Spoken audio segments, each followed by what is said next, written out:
They laughed at me the first time I walked into that building, and I don't mean a friendly laugh. I mean the kind that lands quietly but sticks in your chest, the kind that says you don't belong here before you even open your mouth. I remember standing there holding a mop that was heavier than it looked, wearing a uniform 2 sizes too big, listening to someone whisper, "She won't last a week," and thinking to myself, yeah, you might be right. Or you might have no idea who you're talking to. My name back then wasn't the name on my birth certificate. It was a name I borrowed so I could disappear. In that moment, I needed to be invisible. I needed people to stop seeing what they thought they knew about me and start showing me who they really were. Funny thing is, when you strip everything away, the cars, the clothes, the status people tell on themselves real fast. I didn't grow up poor, but I didn't grow up soft either. Life had handed me responsibility early, the kind that forces you to grow up quietly while everyone else assumes you've had it easy. By my late 20s, I was running companies signing contracts with numbers that made people nervous, living in a house so big it echoed when I walked through it alone. Everyone thought I had won. I felt like I was losing something I couldn't name. So I built a hotel, a massive one. Glass walls, ocean views, marble floors, the kind of place people take pictures of just to prove they were there. And while everyone else saw a business, I saw a test. I wanted to know how people treated someone when there was nothing to gain from being kind. I wanted to know who I could trust, who saw humans instead of wallets. That's how I ended up cleaning bathrooms in my own building at 5 in the morning. The first supervisor I met barely looked at my face. She looked at my hands, my posture, my accent, and decided everything she needed to know. "You look too soft for this job," she said. Arms crossed, lips tight. Another woman laughed and added, "Give her the worst floor. Let's see how long before she cries." I nodded, said yes ma'am, and picked up the bucket. Inside, my heart was pounding not from fear, but from clarity. This was exactly what I came for. Guests treated me like furniture. Some didn't even bother to hide it. One man snapped his fingers when he wanted me to move. A woman dropped trash right in front of me and said, "That's what you're here for, right?"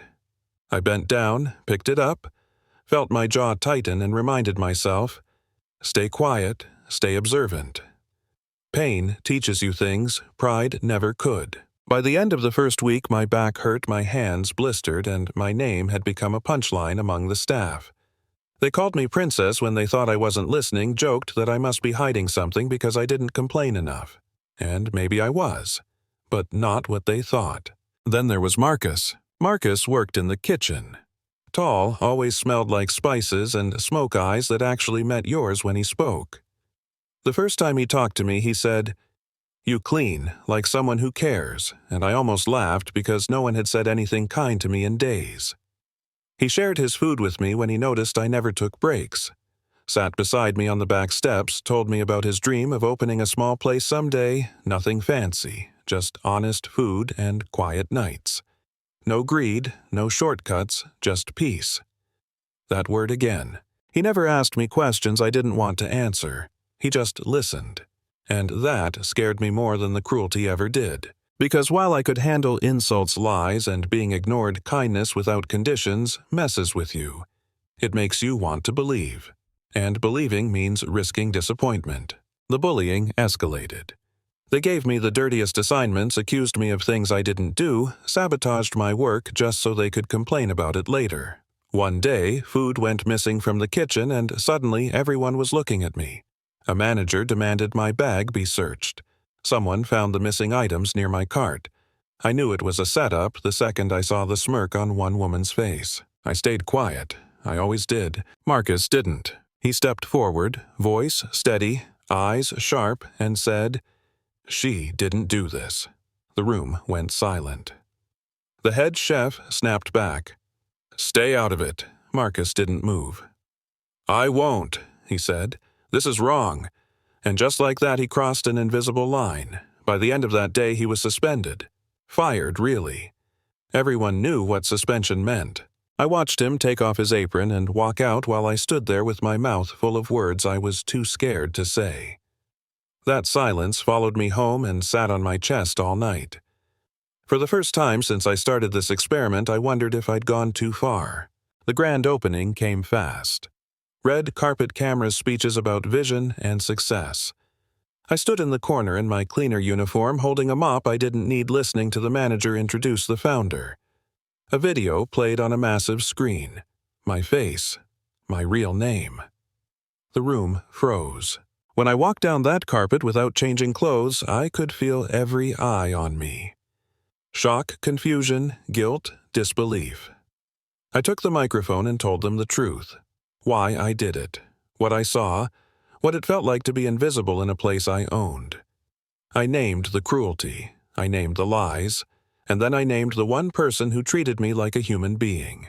He stood up for me, I said, voice shaking just enough to be real, and he lost his job for it. That part is on me. Some people clapped. Others looked away. Justice isn't always comfortable. I changed the rules that day. Real consequences. Real accountability. Policies that protected the lowest paid workers as fiercely as the highest. The building changed. The culture shifted. But something was still missing. Marcus didn't come back, not right away. When he finally did, it wasn't for the job. It was for closure. He asked me if any of it was real. I told him yes. That the quiet moments, the shared food, the conversations on concrete steps, those were the only times I felt like myself. He listened, nodded, didn't rush forgiveness. We didn't hug. We didn't promise anything. We just told the truth. And maybe that's the real win. Not the power reveal, not the public apology, but the moment you choose honesty over comfort, even when it costs you. So here's what I want to ask you. If you were stripped of your title, your image, your safety net, how would people treat you? And more importantly, how would you treat them? Drop your thoughts in the comments. Tell me if you think what I did was right or wrong. Tell me about a time you were judged before you were known. Because stories like this aren't just about winning. They're about seeing. And once you see, you can't unsee it.